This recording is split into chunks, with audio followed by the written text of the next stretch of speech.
Welcome again to our program, Women to Women. I'm glad that you joined us, and I'd like to thank our sponsors, Villa Basque, Deli and Cafe, home of Pete's famous chorizo, and for Carpenter Nevada LLC, importer of fine Portuguese olive oils, balsamic vinegar, and international teas. I'm Carol Paz, your hostess for the evening, and it's a pleasure for us to have tonight Carol Bauer from Dayton, Nevada. And Carol, I want to welcome you so much as a very special guest. Thank you for coming. Thank you for inviting me. You know, Carol, the whole purpose of our program is to highlight women who are making a difference in Northern Nevada. And some of these women that I have interviewed, they're all unique, they're all wonderful, and they're givers. They're givers. And they are often behind the scenes. You don't see them out front, but they are encouraging and supportive of other women. And that's what this program is all about, is to serve as a vehicle, so to speak, to show the rest of women in Northern Nevada that regardless of our circumstances, regardless of our age, regardless of some of the challenges we've gone through, we have gifts inside of us, and those gifts are meant to be used. And this program is really about giving to others, and you certainly have. I'd like to ask you, I'm not a native Nevadan, and the television audience knows that by now. Are you a native Nevadan? No, I'm not. I grew up in Indiana. In Indiana. This is a popular state, it seems to come to, and with the magnificence of the environment, I understand why people come here. Absolutely. So let us know, Carol, growing up in Indiana, which was close to my state, right next to it, Ohio, what was it like? What kind of a family did you come from? Well, I came from a very small family. My mother and father were school teachers, so we were not abundantly wealthy, and we learned how to have fun with very little. We were a tight family.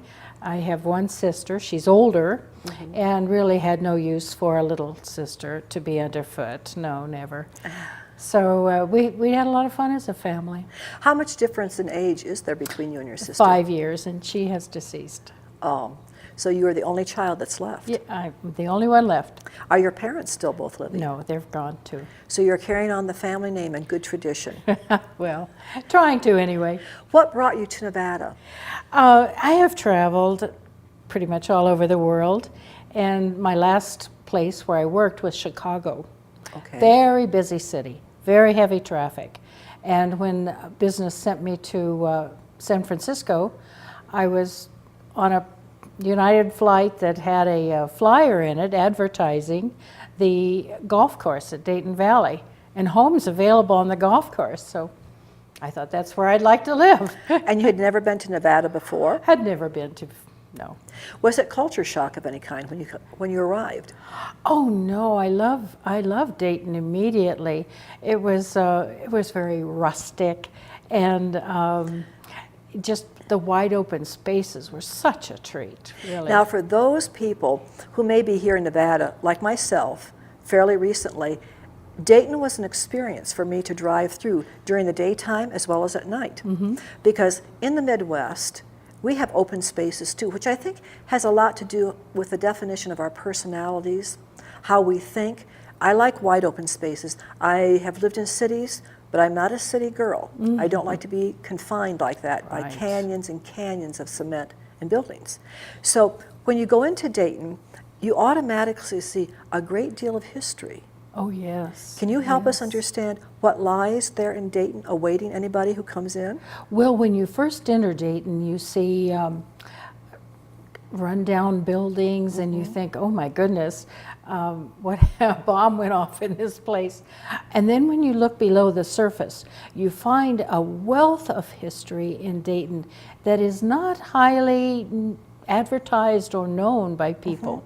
The first gold discovery, the first dance, the first divorce, the first wedding, and on and on and on, a hanging and a lynching, and it has all the wonderful romance and excitement and adventure of the Wild West. So when you came into Dayton, you bought a home on the golf course, and what made you decide to even get interested in Dayton as a community? Well, I've always wanted to live on a golf course. Oh, all right. So you're a golfer. I'm a golfer. All right. Always wanted to live on a golf course, and of course our Dayton Valley Golf Course is Arnold Palmer planned course. It's a beautiful course, and every year they do the Pro-Am qualifying. So it's a wonderful place to live. How do the people of Dayton feel about having so many tourists? Hollywood has come to Dayton, I understand, in my curiosity about the place itself and its background. Several films have been made there. Why do they choose Dayton? Well, the buildings are authentic. And the most famous film, of course, was The Misfits with Clark Gable and Marilyn Monroe, Montgomery Clift, and Thelma Ritter. Eli Wallach also is in that film. They choose it, I think, because of the rustic buildings, of the salt flats that are nearby where the Mustangs run free, and the nature, the beauty of it is not immediately apparent, but when you look below the surface, it's definitely there. Who helps to protect that historical aspect? Are there funds that come in? Is there a commission? Is there something that the state of Nevada by itself does to help fund and protect those buildings? Well, our county is Lyon County, and the Lyon County Commissioners do look after some of the older buildings, such as the community center, but the Odeon Hall, where the filming of The Misfits occurred, is privately owned and presently not occupied, but it's the home of a little theater group called the Misfits Theater Group. They perform there 2 or 3 times a year. Now, do you have any connection with that? Yes, I'm a founder of the Misfits and a charter member, and I've done everything, directed, acted, done the lights. Produced? Produced, yes, everything. And we've had a wonderful time. It's a great contribution to the community. Now, do you get the community members themselves? Are they the stars, the starlets, the actors, or do you also pull others in from outside of Dayton? No, our actors are all from either Dayton or the surrounding community, and it's important that we have them close at hand because we do try to be as professional as we can, and it usually, one show will require 17 rehearsals. So that's quite a commitment on people who work, who have families, and many other things to do. What kind of productions do you put on? Well, primarily we do melodramas. Oh. And we love melodramas because we involve our audience in, you can boo the villain and cheer for the hero and swoon for the lovely heroine. When do these come on? Pardon me? Do you have one in production right now that you're working on? We do have one underway right now, and it will be the second 2 weekends in April. In April. And the title of that is Sin, Sex, and the CIA. I don't think I should make a comment. But it is It has a very funny intrigue. show. Has intrigue.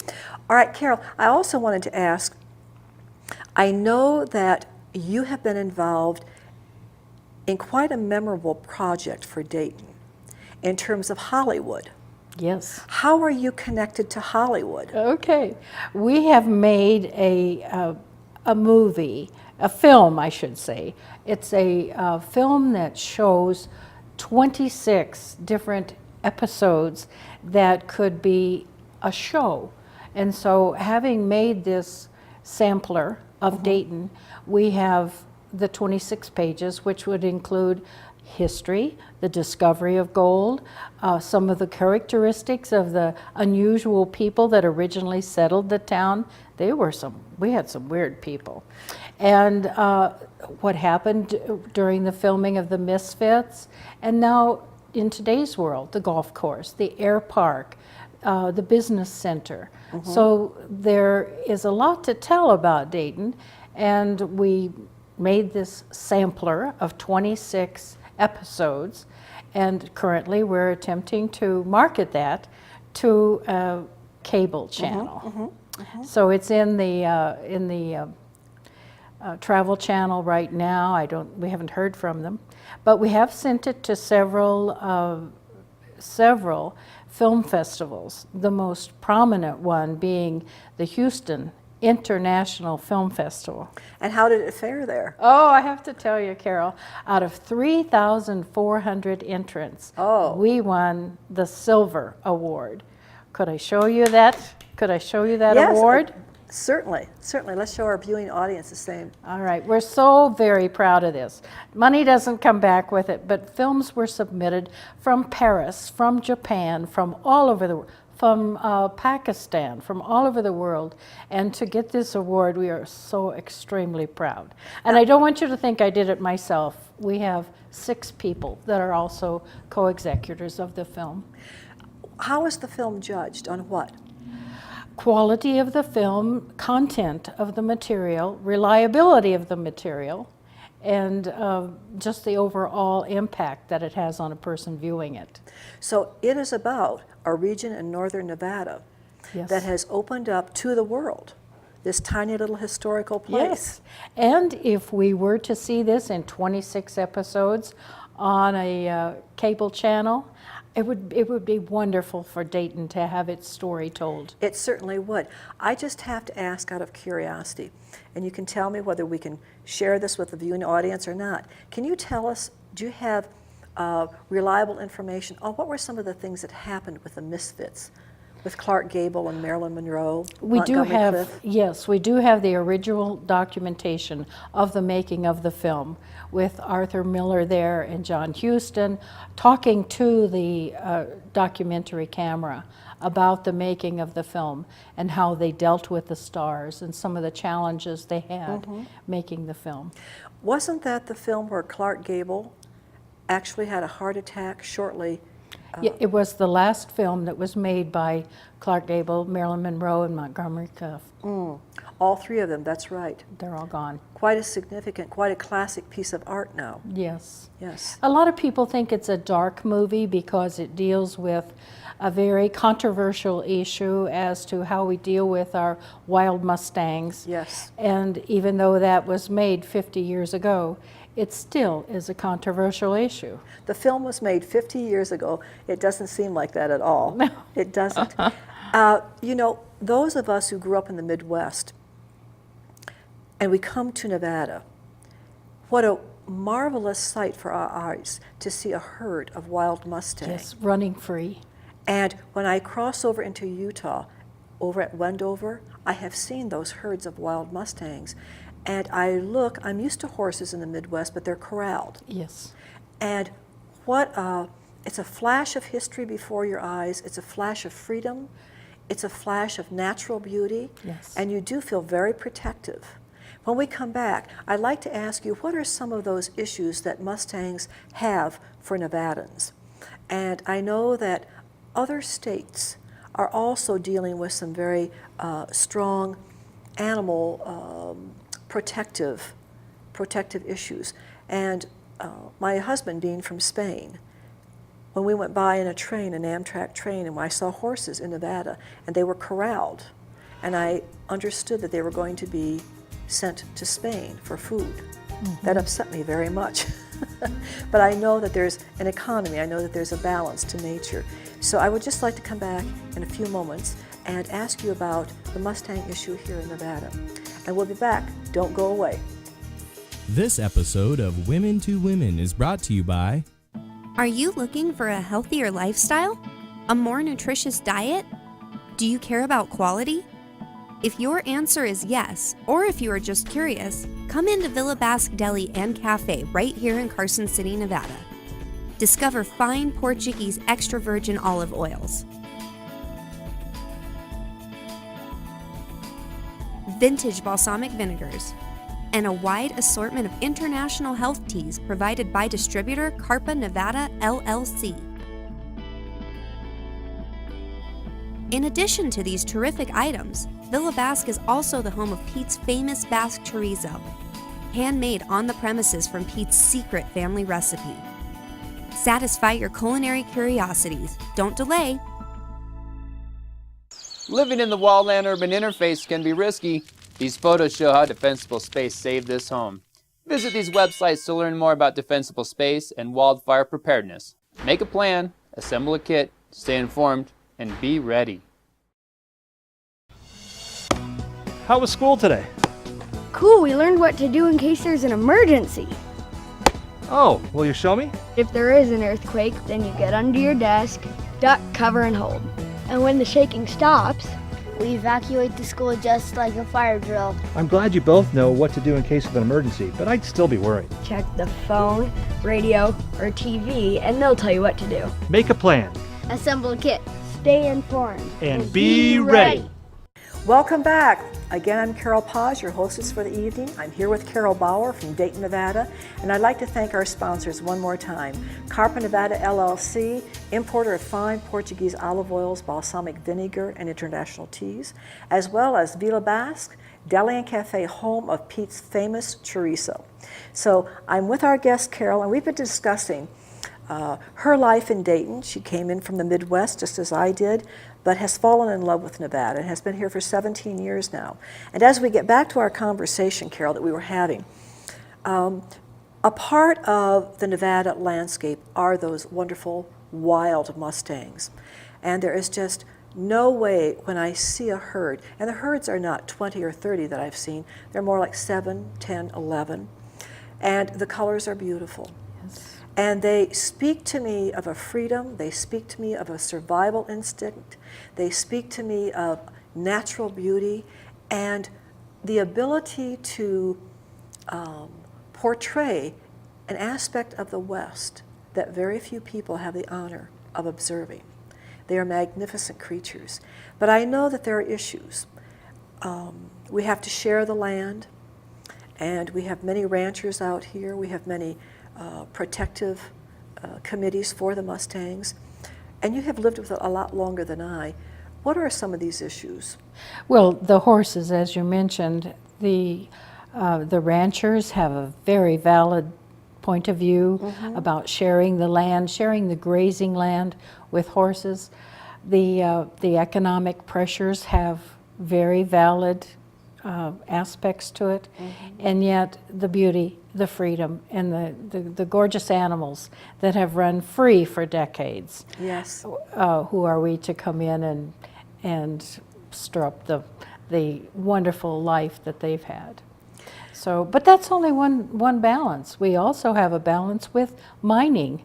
Yes, true. Right now, there is an effort to take more gold mines and make them productive and do more digging.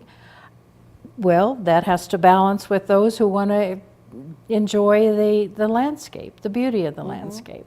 So it's a challenge. And it's a challenge that women are important to getting their views known as to how they feel, rather than just one perspective. Correct, correct. Which leads me back when you talk about women. Certainly, the women who came across in those covered wagons, and I've been up to Donner Pass, and I try to imagine the winter of their great, great challenge and distress, cannibalism.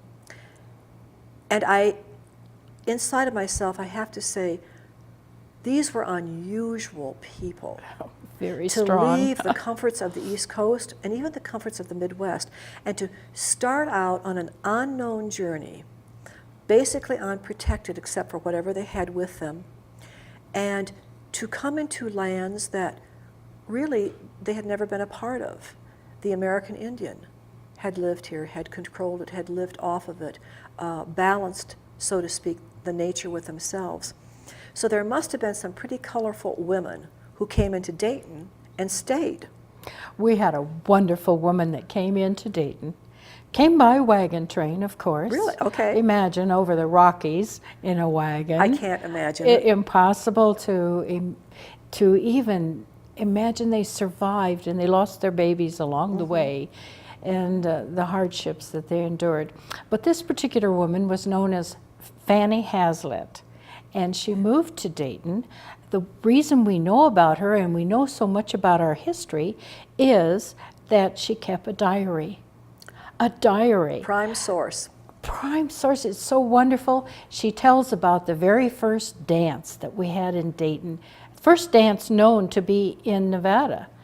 And the Princess Winnemucca was at this particular dance.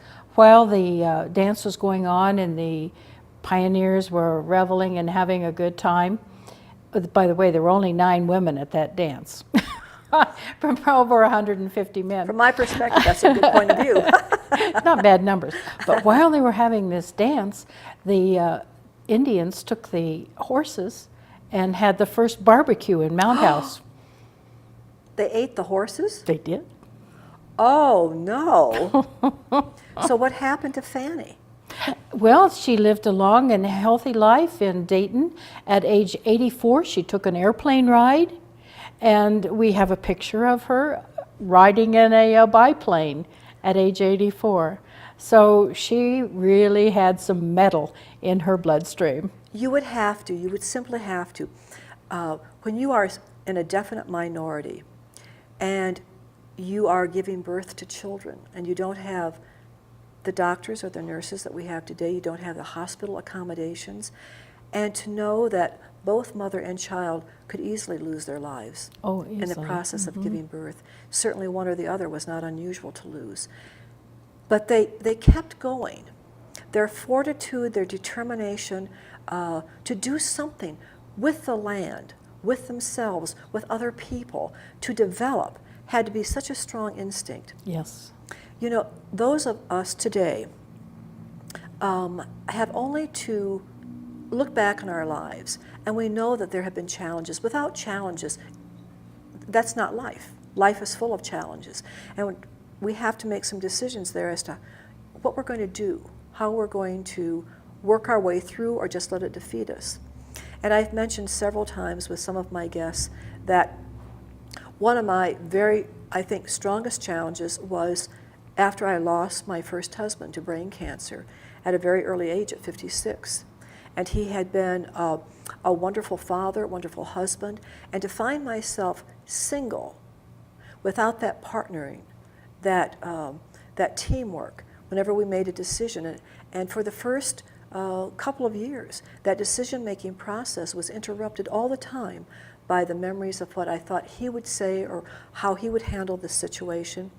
And then I realized that our son, who very much needed to have the surviving parent be strong, not indifferent to what had happened in any way, but I needed to get back on track, and that would be the thing that my husband would want most out of me, to get back on track, stay functioning, be that bread earner that he expected me to do.